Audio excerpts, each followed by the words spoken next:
everyone. In today's video, I'm going to talk to you about the dashboard inside of GoHighLevel and all of the powerful capabilities that it does have. So, if you are a user inside of GoHighLevel, all of your users can have access to their own dashboard. So, what I'm going to show you today is just some lead information, so lead dashboard, and I'm just going to hit the save changes because I was playing around with this a little bit today. But the way that you get to your dashboards is you're over on the left, you're going to click the dashboard button. And then over here in this blue box, you're going to have a drop-down arrow that shows you all of the different dashboards that I've created.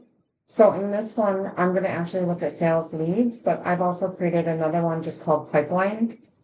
So in the sales lead, when I first created this one, I added these different, dashboard cards, so metric cards. The whole idea behind a dashboard is so you can see your KPIs or your reporting metrics. So here I have a card that talks about the value of my leads that are inside of the system, tells me how many open leads I have, how many I've won in the past 30 days, what it looks like from a timeline standpoint, and then I also put in here what was my loss reason.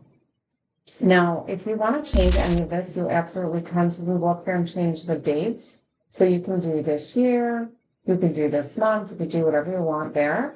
And then you can also edit the dashboard. So in here, you can add different widgets. So if this one is just going to be about leads, then I'm going to use my opportunities drop down here, and I can add all of these different options. So it has opened opportunities, won, lost opportunities by reason, any abandoned, what my total opportunity count is, the count over time, the revenue over time.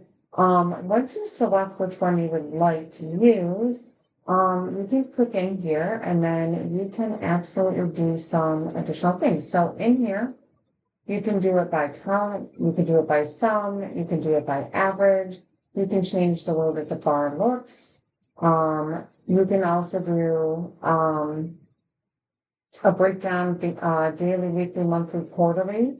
And then your advanced settings allows you to look at it from the date that it was created on, or you could do updated or when the status does change.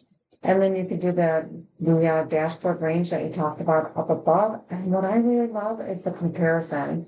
So you can do the year before. If you have this broken down by month, right now I'm looking at the whole year, you could do by the previous month. And then on this one, I'm just going to hit save. And then I want to show you what this looks like. So I'm going to save these changes. So you can see that this one has, information that's comparing it to the last, 300 days, basically. And then you can also change the size of these cards. So here, all right, where is it? Okay, don't have a good example of that. Oh, you know why? Because I'm not in edit mode. All right, here, you can actually change the size of these cards by just dragging down here. So if you want to see this a little bit better, you can. If you want to go in and edit this particular dashboard and change the way that it looks, let's say you want to see it as a line versus the stack bar, you can do the horizontal bar, not beautiful. You can do a donut. So you can change all of these things here. You can just do a numeric count.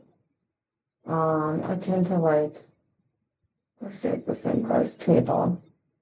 So table is going to give you that, not pretty. But then you can also change the conditions, right? If the status is in this pipeline or whatever, you can add these different conditions. So this dashboard is very powerful for being able to see your company numbers and how your company is performing. Now, again, in my other video, I did show you how to add the values, the opportunity values, and how to do it in automation. So this information will not populate if we don't add the value in. Hope this video was helpful.